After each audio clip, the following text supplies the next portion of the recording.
Well, good morning. It is still morning, right? I'm unsure what day it is, but I think it's morning. It's great to see you here and great to see everyone online. That's why I don't see you, but you see me. And sometimes you send me pictures of me when I'm speaking, which I appreciate. Thank you, Reggie, for the last one. Very excited to have you here, and I'm extra excited because I get to talk about innovation, which is what I've been doing my whole life. And I'm not usually allowed to talk about it so much now, but Julia has allowed me to come in. Could I have the first slide, please?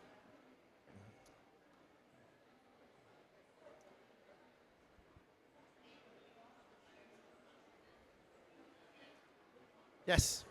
So at the Global Resilience Partnership, we work with innovation, we work with knowledge, and we work with policy. And if you've been attending some of our events this week, last night we launched our Resilience Science Must-Knows, which is a way to help guide how we operate in uncertain times. So very exciting. It's married to the innovation, though, because innovation is critical. We need new ways of doing things. We need to figure out what that is. We also need to help bridge new innovation to proper funding. And step one is to bring the innovation to a stage where it's fundable, it's investable. Next slide, please.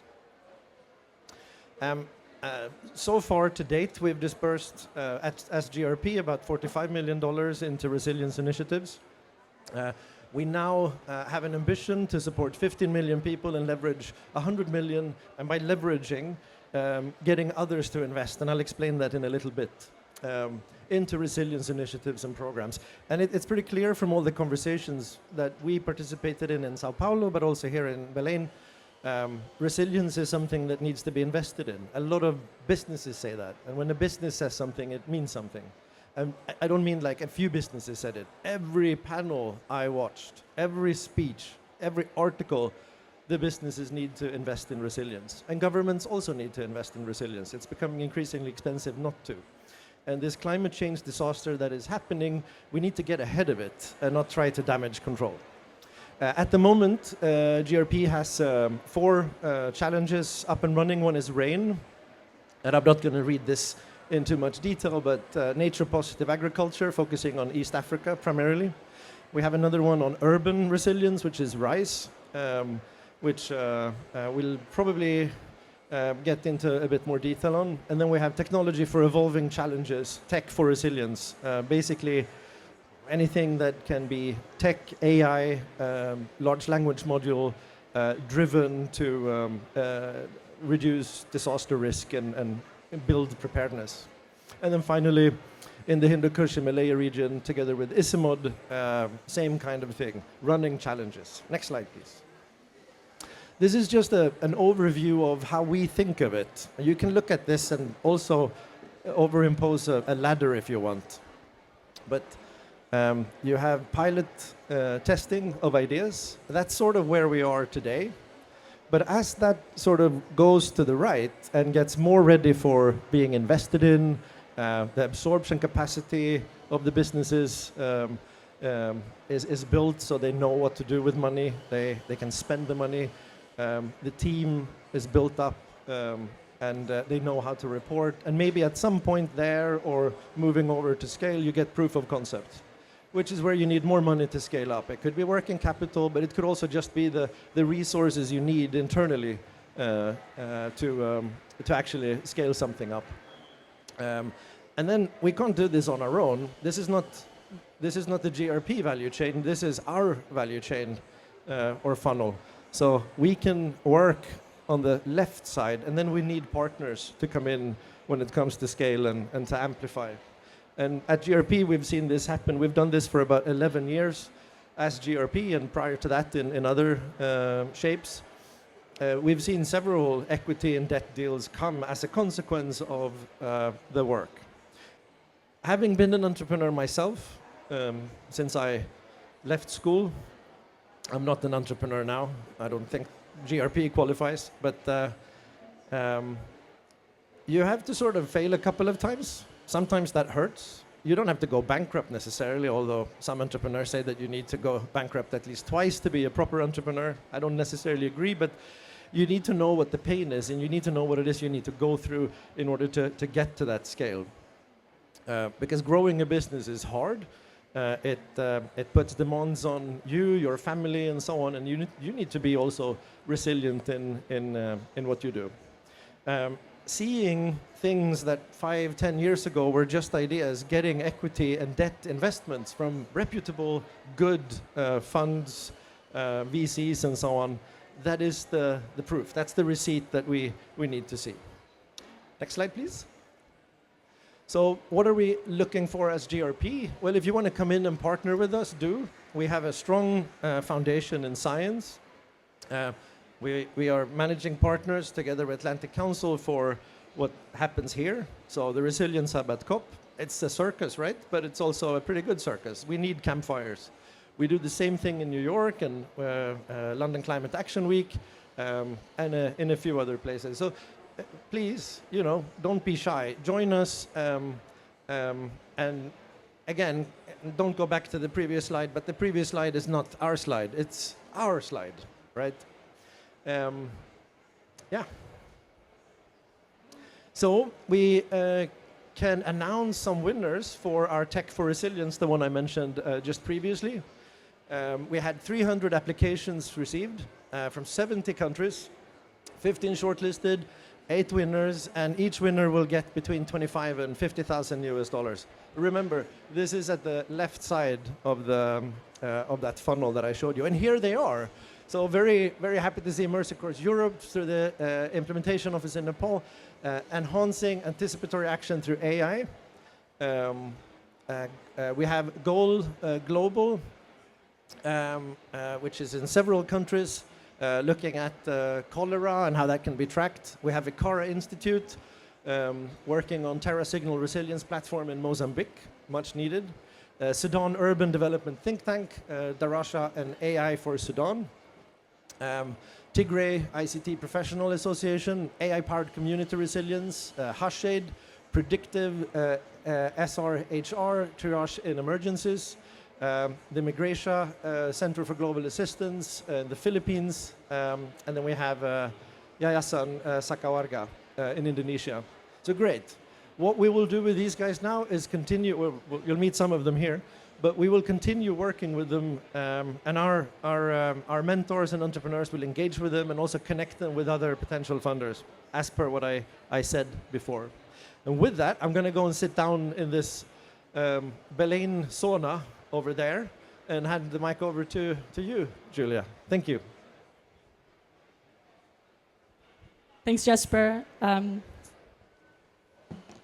So we're very excited to start with our Dragon's Den. It's a really fun format to change things up a bit at COP. So we'll have 6 organizations pitching. 2 of them will have an online pitch, so we'll have their video. And we have 4 dragons who are here with us in the room. So the organizations are Ignitia from Uganda, EcoRide, Kenya, Sudan Urban Development Think Tank, Sudan, Roof Over Our Heads, India, Solos, Brazil, and Mercy Corps, Nepal. And our dragons, then I'll call the dragons, and then you can please come to the front. Malina Rossman, Director of Portfolio Origination and Monitoring Department at the Nordic Development Fund. Matt Eldridge, Advisor, Climate Finance at Gates Foundation. Paula Quintas, Vice President of Collective Intelligence at the BMW Foundation Herbert Quandt. And Lily Han, Head of Policy and Innovative Finance at the Soros Economic Development Fund.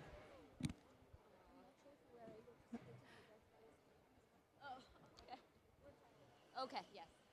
So we'll do our first round with 3 pitches. Then we'll have dragons questions and feedback. Then we'll have a second round, 3 more pitches, and another round of feedback. We'll start with Ignitia. So Andrew, please. The stage is yours. 3, 2, 1. All right, dragons, do I have the product for you? No. My name's Andrew. I'm the CEO of Ignitia. We apply AI to weather forecasts. We're building climate resilience for smallholder farmers. What if I told you a humble, improved weather forecast for farmers could generate 46x the returns? Don't take Ignitia's word for it. take a Nobel laureate, Professor Kramer, University of Chicago study that shows it is one of the most cost-effective things to build resilience, build yields, and help one of the most climate-vulnerable populations on the planet. Now, Ignitia is incorporated as a social enterprise because we need the public and private sector to work together on this. We're talking about climate adaptation finance. So what does Ignitia do? Back in 2010, there was a recognition by the physicists, by the meteorologists that started Ignitia, that why do we have all this data, but as I move closer to the equator, rainfall accuracy plummets. You can't be a farmer if you don't know how the rains are changing. Is it becoming shorter? Are there more dry spells? Does your chance of crop failure increase, decrease? So they toiled away 5 years, had a study published by University of Uppsala in Sweden that showed that Ignitia's high-resolution numerical forecast out-predicted IBM, their Weather Channel product, and the United States model GFS. Since then, we've been applying AI in 2018 to be able to accelerate our ability to model these convective storms that sometimes carry up to 50% of annual precipitation in markets like Brazil, Indonesia, India, Bangladesh, Ghana, where we've been operational since 2010. And since then, we've reached 3 million climate-vulnerable people in sub-Saharan Africa, and we're looking to expand to Latin America, South and Southeast Asia, and we need funders' help. We need things like climate adaptation bonds. We need the private sector to come in. This is not just about ag tech and some of the hype around 2021. This is about building systems at the government level, at the telecommunications level, which is why we're also here as one of the early warnings for all AI innovator partners to develop and use this solution. Now, some people may be thinking, why is it that a private sector company would be focused on some of the hardest to reach customers on the planet? Part of it is these are the most climate vulnerable. It's 500 million individuals are small scale farmers, and contrary to what you may believe, they're not in greenhouses. There's 70% or more of these farmers are exposed to these extreme rain events.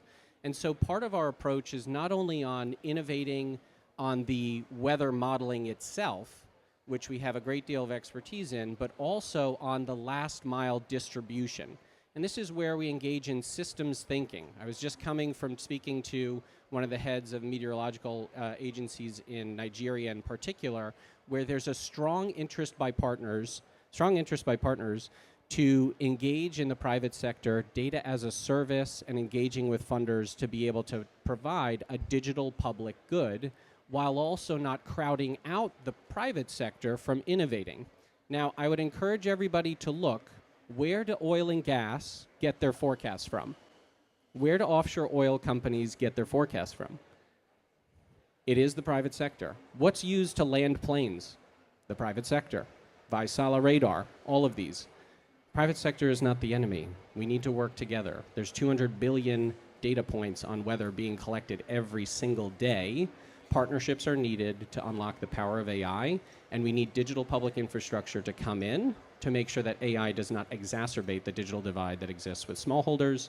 And so that's why our business model is to work with telecommunication companies, Orange, MTN, aggregators, so that we can cross-subsidize. We work with the largest soy producer here in Brazil, Amagi. We also work with the smallest farmer in Burkina Faso.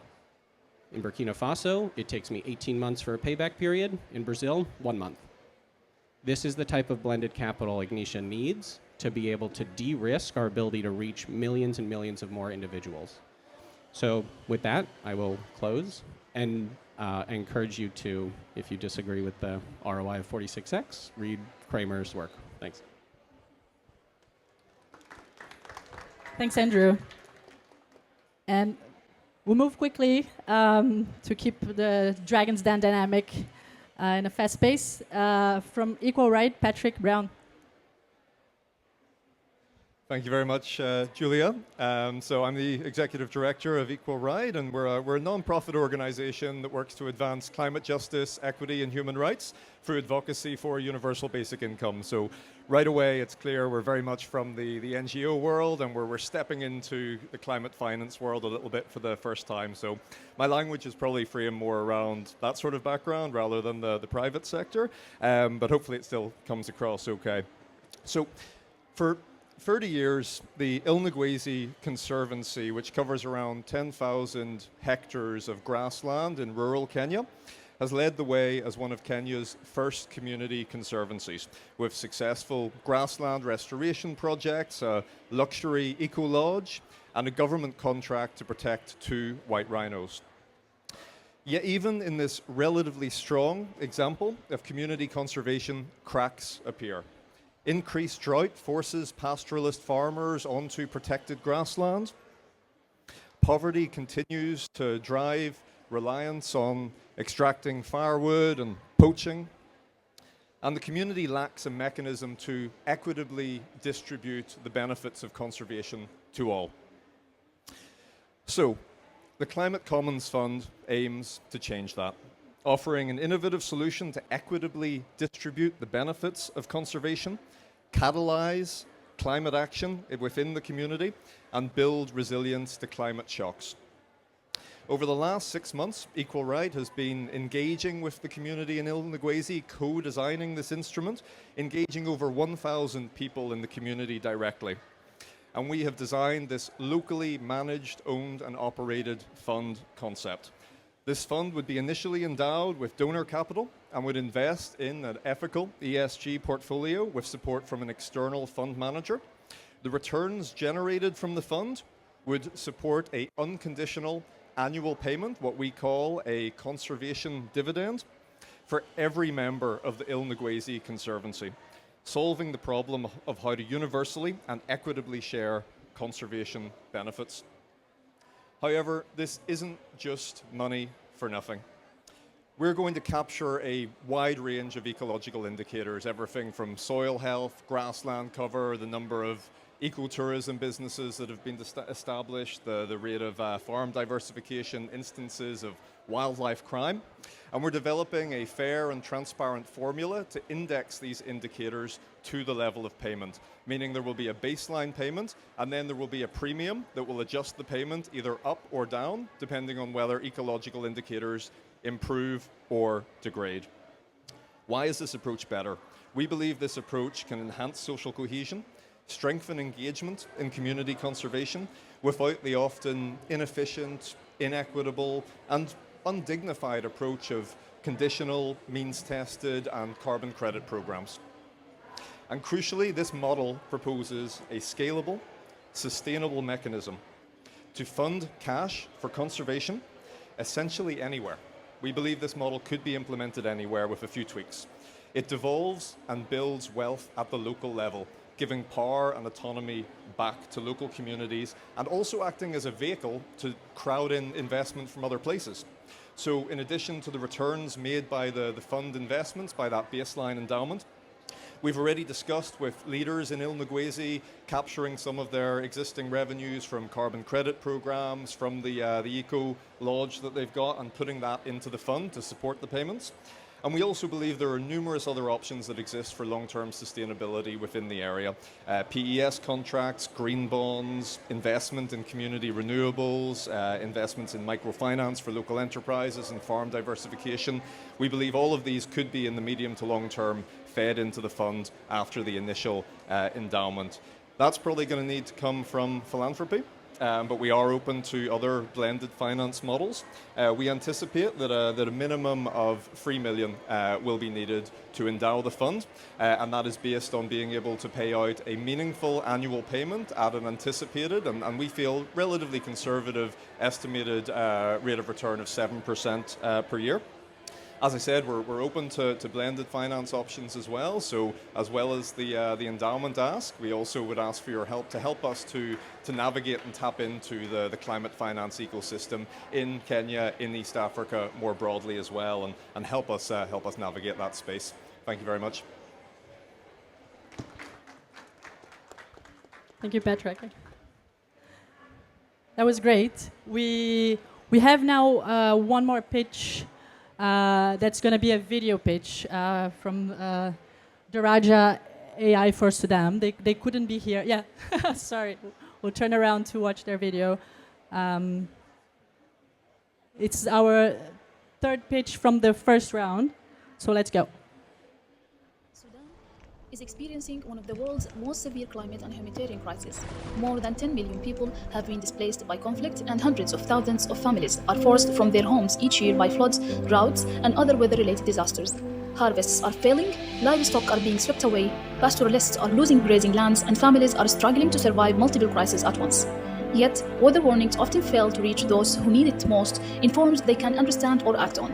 In today's accelerating climate risk environment, timely, trusted early warning is life-saving infrastructure. To bridge that gap, we, the Sudan Urban Development Think Tank, Resurgence, and the Sudan Meteorological Authority, launched the Daraja Sudan Emergency Weather and Early Warning Service, designed with and for communities and now operating in Sudan since May 2025. Our goal is to improve the delivery of life-saving weather and climate information and early warnings to at-risk communities across Sudan. Now reaching Sudanese people in all 18 states through radio, WhatsApp, SMS, social networks, and a community network of climate ambassadors, including imams, women leaders, youth groups, and humanitarian volunteers. However, Sudan is one of the most linguistically rich regions in Africa, with over 70 languages, many spoken but not written. Literacy levels are low, especially in among rural, nomads, and Bedouin communities. Standard Arabic used in meteorological bulletins is often too technical to understand, so the warning arrives, but the meaning doesn't. This is where Daraja plus AI moves us forward, giving forecasts a voice that speaks people's languages. We use AI to convert official early warnings into spoken messages in Sudanese dialects and community languages clear, familiar, and actionable, delivered through channels people already trust. Daraja currently reaches over 10 million users. This past flood season alone, it helped deliver 22 million alerts and warnings. Daraja plus AI is not new infrastructure. It is the next layer of intelligence and inclusivity on a system that is already working. Each new language model reaches 150,000 to 2.5 million people. The playbook and toolkit will be built around Arabic and English benchmarks, making it useful and adaptable across multilingual regions. Our tools will be open source, so weather agencies across Africa can adopt them quickly. And Daraja is already active in 5 East African countries, meaning regional scaling is ready. Backed by GRP's initial seed support of $40,000, we will begin Sudanese Arabic voice models. We are now seeking an additional $150,000 to build and test voice models for Nubian and Bedouin languages. Technical partnership with AI research labs and linguistic institutions to strengthen accuracy of models. Access to telecom innovation platforms to integrate audio delivery through telecom networks and community radio systems. Daraja plus AI in Sudan ensures that every forecast speaks clearly to every person, no matter what they are or what language they speak. With your investment, we can protect lives and livelihoods in Sudan today and create a model ready to serve climate-vulnerable communities across Africa tomorrow.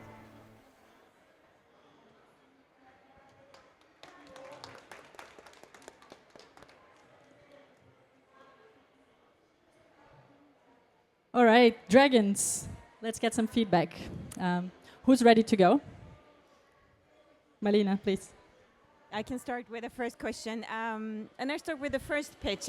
But a big thank you to all 3 of you. It's very inspiring to come to these events and hear about all the energy that you're giving back. But I wanted to know, when you talk about providing early warnings, and it's interesting because actually 3 of the 6 that are presenting today have a connection to early warning systems.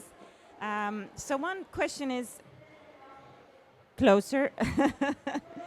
One question is, first, I mean, to access the relevant data, is that an issue at all? Because we are at the end of supporting a UN initiative that's trying to actually improve the access to reliable weather data. So that's not to take for granted. And then secondly, it's also something that is very much promoted as a public good. And how do you relate to that when you're trying to create a business model? And is it that you are teaming up with the telecom suppliers and they are through the telecom, I mean, through your smartphone, basically, you're receiving the data, and I guess they will also charge something for doing that. So a bit about access to data, public good, and yeah, how does that feed into your business model?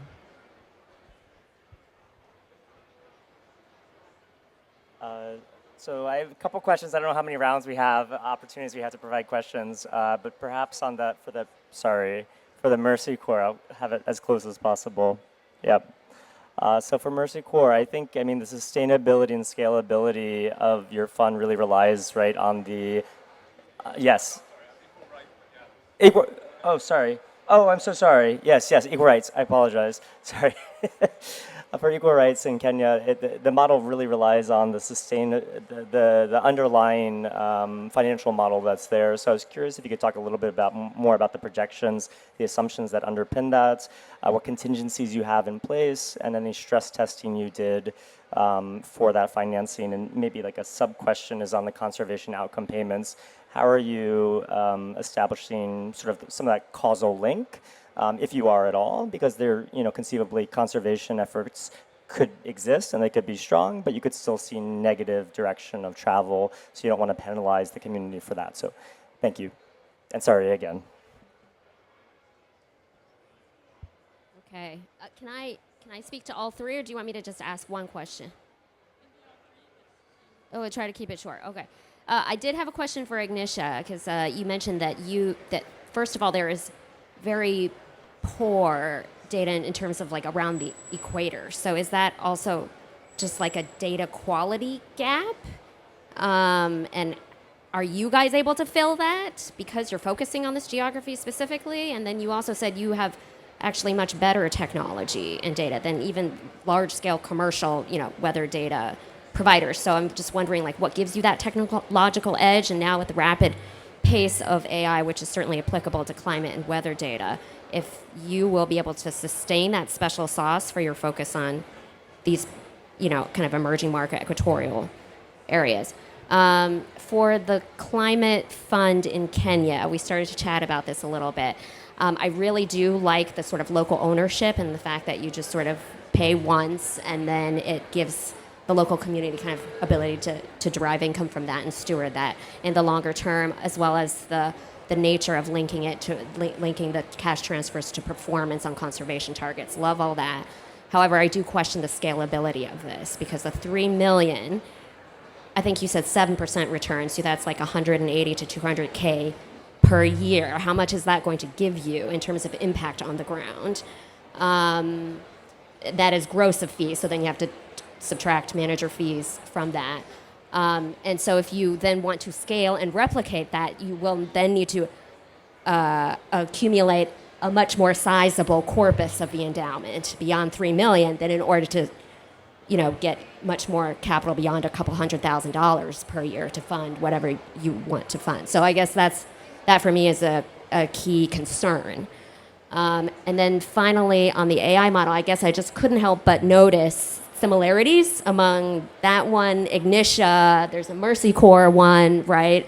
They're all about kind of delivering this data to last mile communities. I am just very curious if, obviously there's very specialized needs in each of these local communities, but I think you said, like, people are developing a special sauce when it comes to their ability to have this last mile reach. Hopefully there are centralized learnings or efficiencies that can help accelerate the delivery of all of these very different local models and local providers in each of these geographies. Hello. So I'm going similar to your point. I couldn't stop noticing that there is some similarities in terms of offer, but also one thing that I was thinking about starting with Ignitia was, how could you try to democratize in terms of the big clients serving the information and the data and even the knowledge to the not underserved community, but to the smaller farmers? Like, for example, how Magi can be the one sponsoring the development, not only here in Brazil, but also in Africa. Because of the foundation, we really believe on the networking approach. I would definitely be curious to understand how to connect you with other East African leaders that are developing similar solutions, and how could we think about how to increase the fund, or how to at least increase funders from Kenya or from Africa, understanding that now it's a big issue on terms of who can invest, understanding that the flow of capital from especially from the US to other countries is very limited. So it would be I would be keen to help you on connecting with some leaders, especially on the financial market. And last, it was funny because I felt that the last one, I felt that I was listening to a WhatsApp in the velocity like two times, but it was fun. It was like, okay, we need to slow down a bit. But it's one solution that it connected a lot with a solution that we are supporting here in Brazil called Observatório das Baixadas. So I would also be keen on understanding or also supporting them to learn from each other, because these challenges of reaching communities, training the multipliers is the main, like, I understand that in the moment that you try to scale up, you tend to go very high and say, the problem is the telecom, the problem is the industry. But sometimes the solution is in the local communities. So I would also challenge us to think broader in the terms of how can we scale up those ideas. Sorry, can I just add one question to Climate Commons Fund about the connection to local communities? Because you also mentioned that the governance will somehow, they will be part of the governance model. And also how you measure impact to make the distribution of this cash transfer reliable and equitable. Thank you. But it's a very interesting model.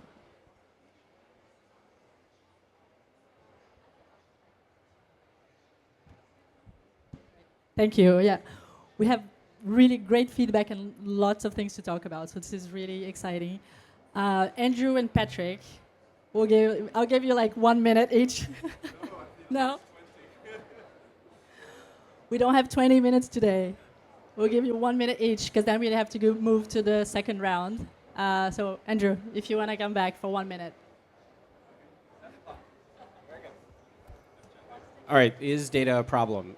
Yes, but AI can actually help you leapfrog over certain constraints. So what we do is we partner with large companies that have already made the investments in hardware on the ground. Vaisala in Finland, Planet, we've heard about here. And with those, we're able to train new AI models to overcome these barriers without building a new weather station, a new radar network. There's sufficient data to drastically improve rainfall, satellite rainfall estimates, real-time nowcasting, and then some of the forecast alerts that power many of our systems. The other thing, what we really do is we actually just ask the right questions of the data. Many people are just taking a data-first approach. So our secret sauce is actually understanding the farmer's needs. So when you say, is it going to rain 2 millimeters, that doesn't matter to a smallholder farmer because it's not even going to penetrate the soils. So we optimize for the things that matter for the smallholders. And then the digital public good question is a super important one. I think for us, we can't take a one-size-fits-all approach. India made massive investments in its digital public infrastructure, which enables it to do a very top-down government approach, has the farmer registries, they're able to distribute the content to all farmers. You can't do that in Brazil, where there's, obviously a lot more of a private sector focus. But on the converse side, the cost for smallholder farmers to access the internet is so low because there's a very vibrant, competitive ISP and internet service providers here. All farmers use WhatsApp. So the cost of delivery is super, super low. So for us, in Uganda, it's radio, and it's a USSD menu. In Nigeria, it's a partnership through the Met Agency to ensure that they have things like voucher programs that can provide a service to the most vulnerable of the populations. In Liberia, it's through World Bank and a social protection program. So for us, it's plugging and playing in the data based on the country's model. They have data sovereignty. We fill in the gaps where there's issues, and I have to wrap up. Okay, I think this might actually be harder than the pitch to wrap this all up, but I would start by saying let's have another conversation at COP, if possible, to go into more detail. In terms of the projections and assumptions, we've looked at other funds, both local community funds, especially in Brazil, also big things like sovereign wealth funds and the TFFF, and that's given us an idea of what to aim for, and we have stress tested that from like 3% return to 15% return, everything in between. In terms of the causal link, we're working with research partners. So in Kenya, we're working with Innovations for Poverty Action to look at how we can do both qualitative and quantitative MEL on the program to try and build that link. But also we're looking at how we can weight different indicators so that if there is a bad period of drought and then there is maybe pastoralist farmers that come from another area and then degrade grassland, we can account for that so it's fair and transparent. In terms of scalability, I suppose the upfront cost may be relatively expensive, but what we are proposing here is a one and done from philanthropy. I mean, yes, we would love a scenario where maybe an NGO would come in and top up the premiums on the payment on an annual basis, but that would be a small amount from like 50 to 100K. But in terms of that initial investment, it is a way for philanthropy to hand over wealth to communities to be sustainably managed, which we think can actually be compelling as an ask. We are also exploring NGO partnerships. So, for example, we are talking with Give Directly, who are a major provider of cash transfers in Kenya, to come in and possibly do a catalytic cash transfer for the first couple of years of the project as well. And we're also talking to fund managers as to how we can work with them at a very, very low fee basis to minimize those costs. And I've outlined the other sources and scenarios where we could bring in other forms of finance. And I think one thing also to add is that we've proposed a return-based model here. So it's a permanent fund that only spends its return. But we are also looking at revolving fund models that would spend part of their capital and then top it up from other sources, and sinking fund models maybe set up for 5 to 10 years to spend down their capital as well. But our preference is a permanent financing mechanism. And I would just finish up by adding, the community has 400K of other revenues from carbon credits and ecotourism, so there's already a pot there that could help to be diverted into the fund. And in terms of governance, one of the reasons that we chose Il Ngwezi is because they've been around for 30 years. They've been doing this for a long time. They have really strong governance structures. So we believe that we can work with them more easily to implement what is a relatively complex instrument, and that could help us then scale in other places that may be more challenging. They also have M-Pesa for distribution, which helps a lot in Kenya. And they also have a birthright community register of everyone who's born in the Conservancy. So that gives us a sort of unique geopolitical instrument to help us with targeting. So, thank you. Thank you. This is great, and it's exactly the kind of thing that we want to do when we do these investor forums. So we want the conversation to continue. So we have to cut you short now, but hopefully this is just the beginning. So we'll go to the second round. The first pitch will be a virtual one, and then I'll call 2 more projects. Hopefully it won't sound like a Brazilian WhatsApp message that is played at twice the speed. Let's go. Roof over our heads.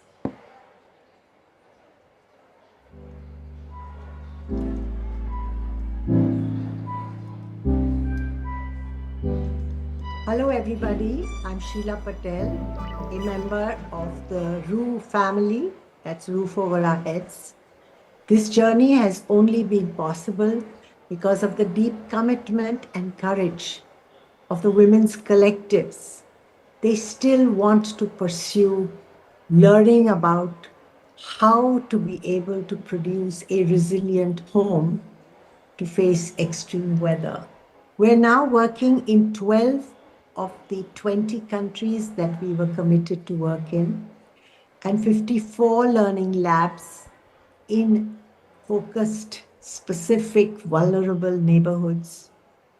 And we have developed a huge network of women's collectives that work with our young and amazingly dedicated team to explore partnerships, relationships, collaborations, negotiations in order to look for materials that can withstand extreme weather, fire, wind, and rain, that participate in exploring designs that can improve the livability inside the house, and to explore ways by which we can work with our local governments, our national governments, and this global institutional arrangement that now begins to acknowledge that informality is here to stay, and that soon, with all the crisis, the volume of people who will become climate refugees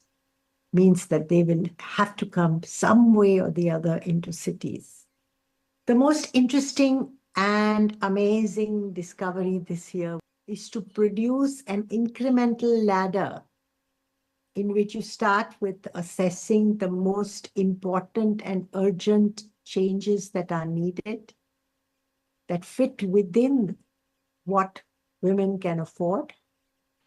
With the RU campaign resources, assisting in introducing new materials, and together with the artisanal contractors, the material providers, and the local community, we have begun to build houses.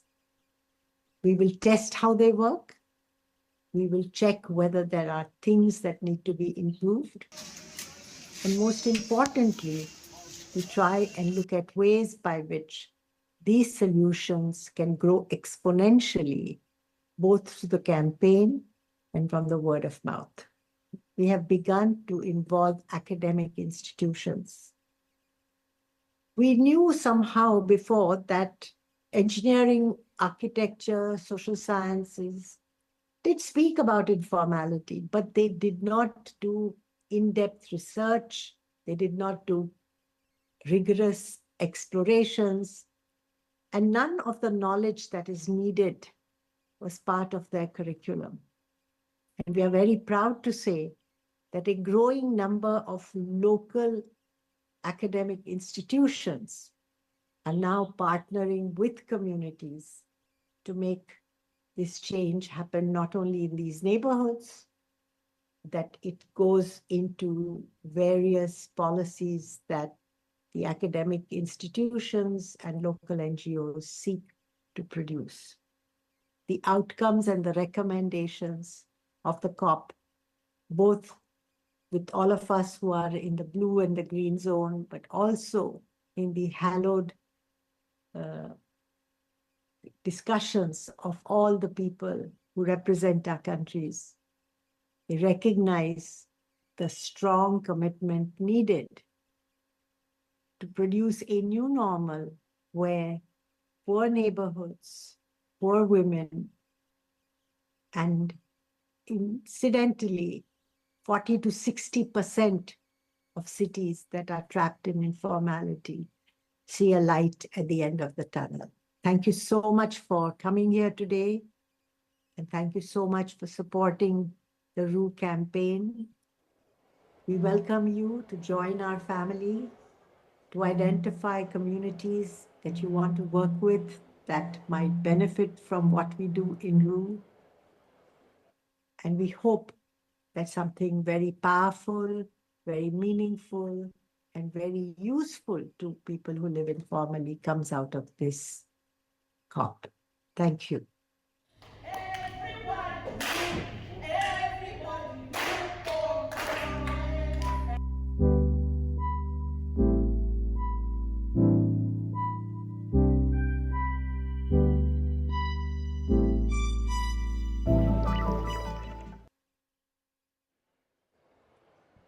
Great, thank you. So for our second pitch in the second round, Savile Alves from Solos.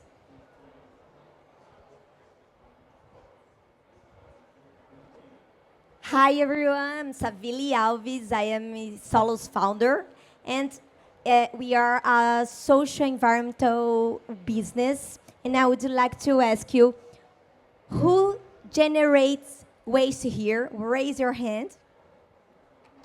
All of us generate waste every day, and it's a big, big problem. In all the world, 20 billion tons of waste is generated for us every year. And here in Brazil, we have a big problem too. So we have almost 80 million tons of waste being generated for us, but only 4% of it is sent to recycling. And in this contest, we have implemented Roda. Roda is a recycling delivery project in Salvador, one of the largest cities in Brazil, where living more than 3 million people, more than 4.05 thousands of trash are generated per day, but less than 1% is sent to recycling.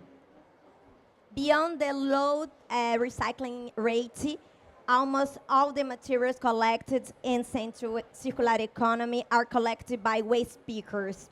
Most of them are black women who depends to it to survive and who work informally without security, with a little income and without appreciation. We want to change that.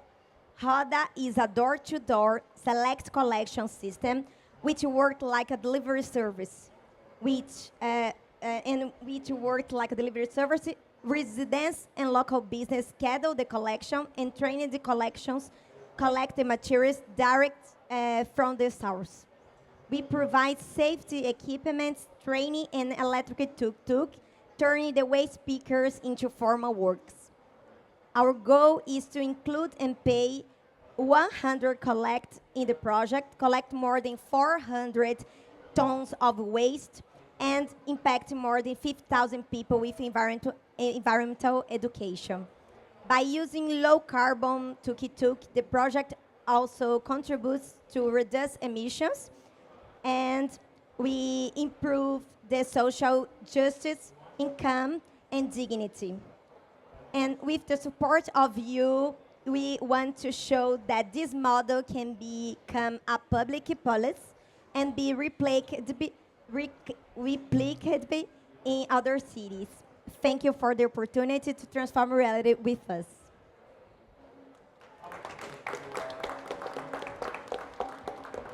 Thank you.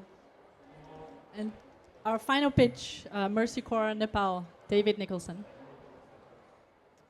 Thank you very much. So my name is David Nicholson. I'm the Chief Climate Officer at Mercy Corps. One of my jobs is to sort of help nurture and identify and create the conditions for innovation across Mercy Corps' platform and our partners.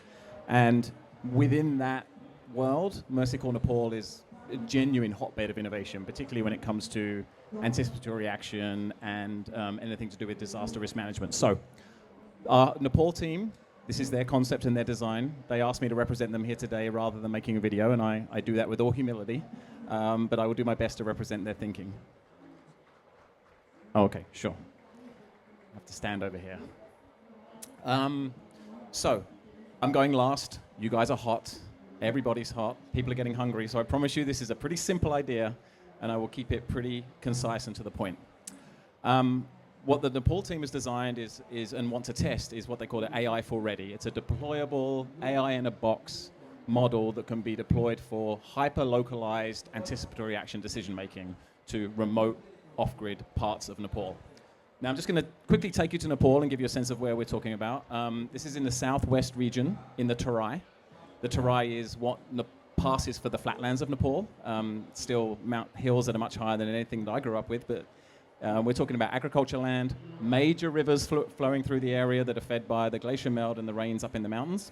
And it's the breadbasket of Nepal. It's where a lot of the food come from. Now, this area has always had flash flooding. This is not new. This is a combination of, it's right in the monsoon belt. There was also some building on floodplains that has not helped. So this has always been a challenge, but this challenge has been ramping up hugely in the last decade. Monsoons become less predictable, really heavy cloud bursts that are causing substantial damage to not only to people's homes, but losing massive crops. So this has become a huge problem, along with heat stresses and major heat events. So we're talking about two different extreme weather events that can happen in the same season. Now, Nepal has excellent disaster preparedness capacity, human capacity. There's governance systems that go all the way down to the municipality level. There are people who know what to do when they have the right information to do it.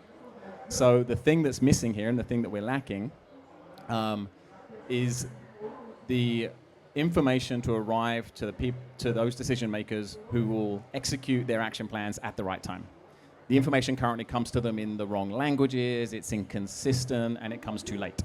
So what our team there has designed is a portable, solar-powered, simple technology that can work on and offline, that pulls in as much information as possible from the variety of data sets that are out there in terms of predicting flash flooding or heat events, pulls in local community reports in local in local languages that come in various forms locally, and then is able to rapidly process and provide a sort of what to do, where to do it, and when to do it analysis in local languages.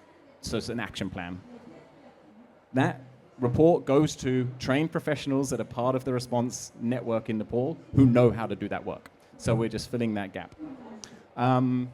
This is a pilot test. We're very much at the pre-phase of that was laid out at the beginning. So we don't know how well this will work. We know the technology works. This phase that we've been awarded $50,000 to do that initial info gathering. We're going to pilot it in a couple of sites, hand in hand with Nepal's Department for Hydrology and Meteorology. We're going to work with some of those local departments to train them to use the box. We're going to see both, does it improve response time? So we'll look at impact, like do we lead to better responses? And what are the cost implications? Is there a return on investment here that makes it worthwhile? If we see positive trends, we will then be looking at, okay, is there a business model behind this? And what might that be? So we're in this early phase. So I am not, as the pitch to my wonderful dragons here, I'm not going to insult your intelligence by pretending we know how much money we need to scale this. We don't know if it will work. So my request to you is, please invite us to share with you what we learn and see if there is potential to scale this, because I know our team in Nepal and the government in Nepal is super excited to see, in an environment like that with hyper-localized threats, they're excited to see if this works. Thank you.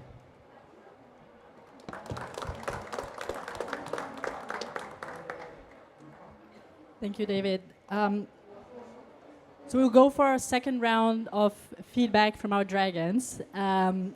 We don't want to be unfair to the projects that were in the second round, but I will just ask you to be brief if you can, but make sure you give your feedback. We want to also ensure they get the best from your expertise here, and we really appreciate them also coming and pitch here with us. So let's get started.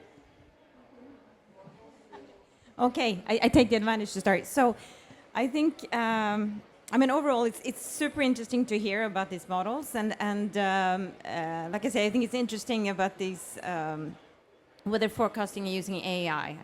And you actually were quite honest saying that you don't know if this is a proven business model yet, because that was my underlying question to all three of you. What is the income generating model that's going to make this financially sustainable?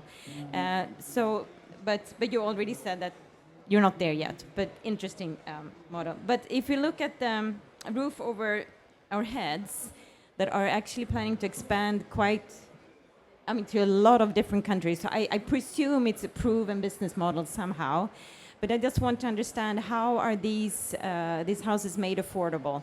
And I think I read somewhere that they are also connected with microfinance institutions, but is this based on grant funding, or can it be a viable business model is affordable for the communities they're trying to reach?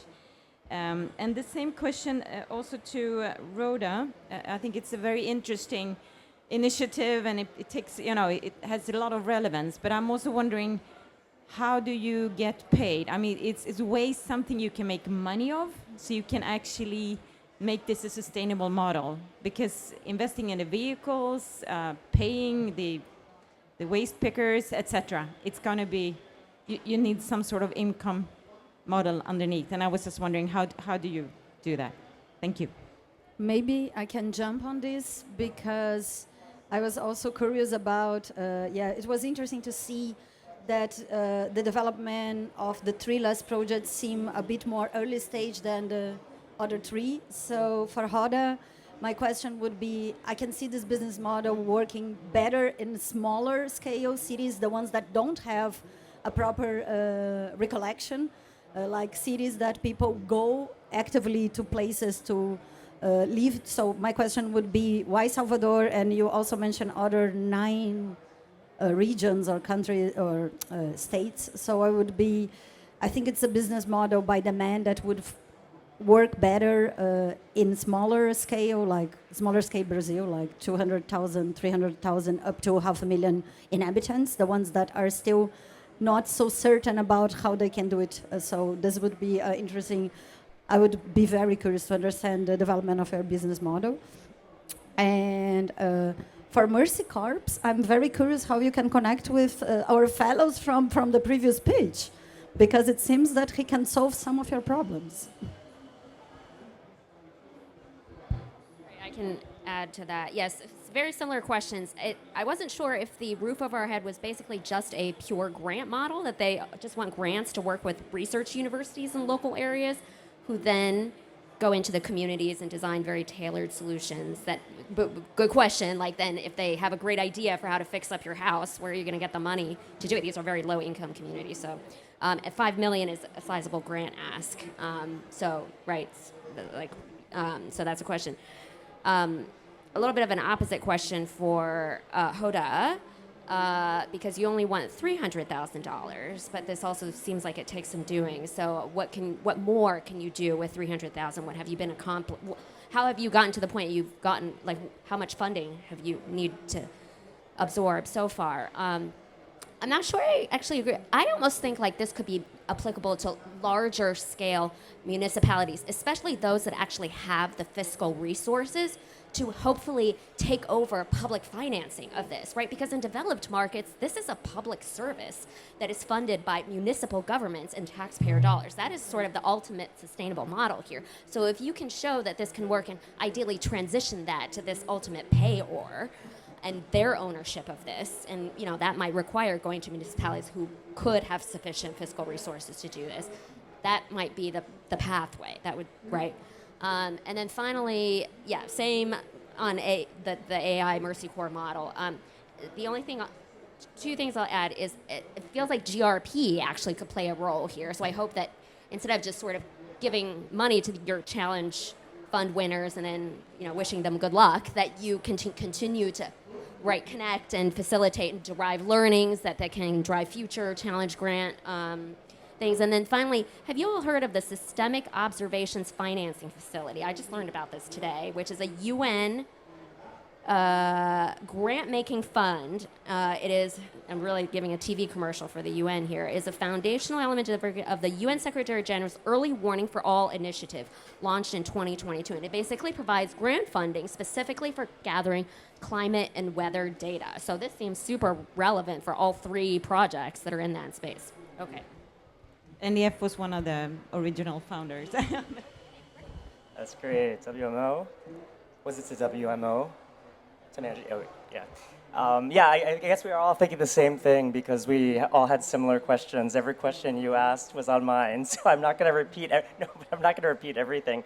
I think on the recycling one, for instance, also had questions about the revenue model. What are the incentives for the communities, the buildings that are providing it, and is there a better option through an incentive program offered by the municipal government, as some cities have, which actually has been fairly successful for the people collecting the recycling.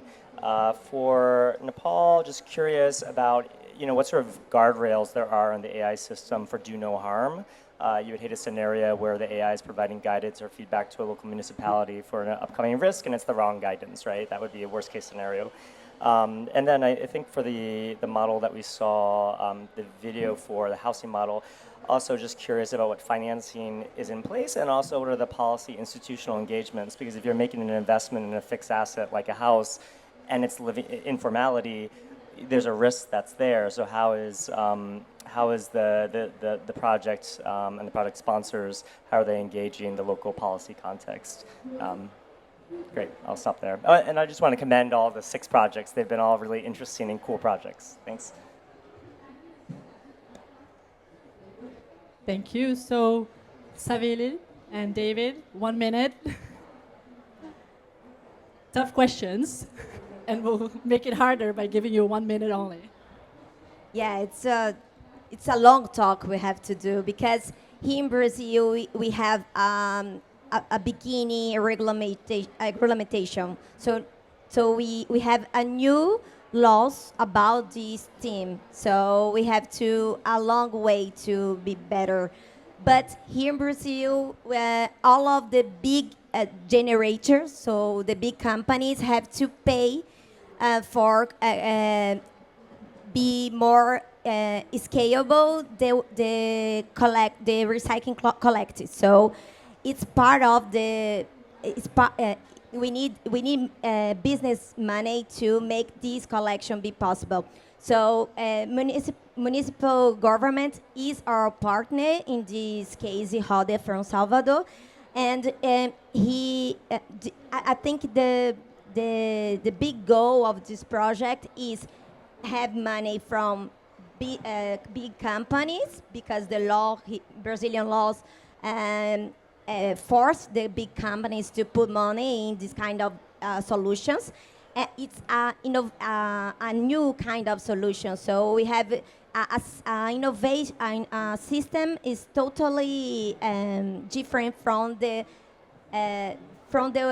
traditional way that the public government do the collection from the common waste.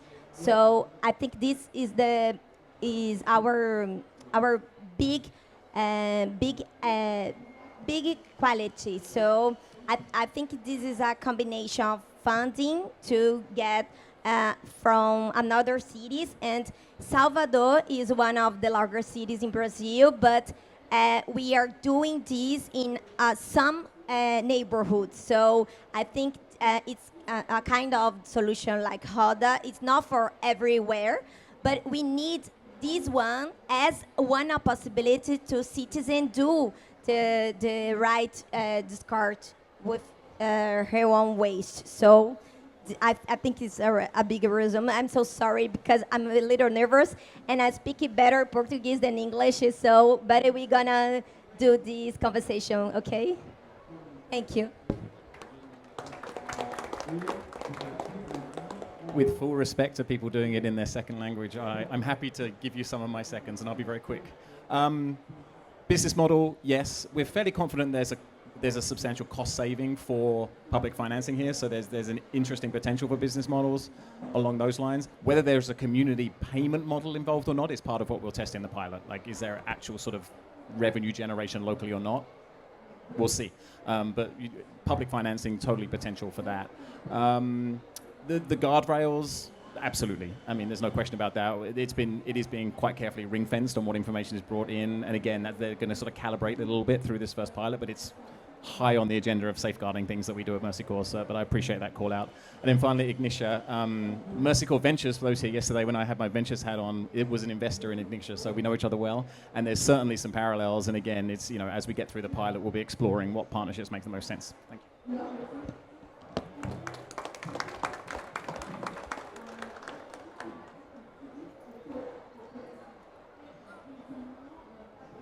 Thank you so much, and thank you to the panel.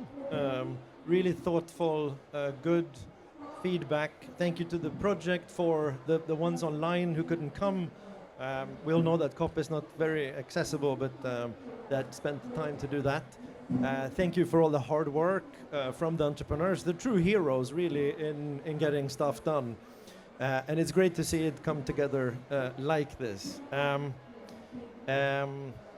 If you want to sit, no, just stay actually, because I'm just going to say thank you, and then you can go and have something cold to drink. What am I doing wrong? Closer, okay. What we're seeing here is we're creating an ecosystem, or we're nurturing an ecosystem. The ecosystem exists. So let's keep on discussing. At GRP, we will run more challenges. I know that many other organizations represented in the panel and so on are also having calls for proposals out. We had a good example of grant providing from the UN. You know, let's circle around a campfire. We need those campfires so that we learn from each other, we evolve. It's great to see Mercy Corps do one panel yesterday as an investor and then today come in and do this. And you do it really well. I think all the presentations were great. Your English is great, so don't worry about it. So let's continue to come together. Let's feed off each other. Let's leverage our networks. And with that, thank you very much for sitting in our sauna.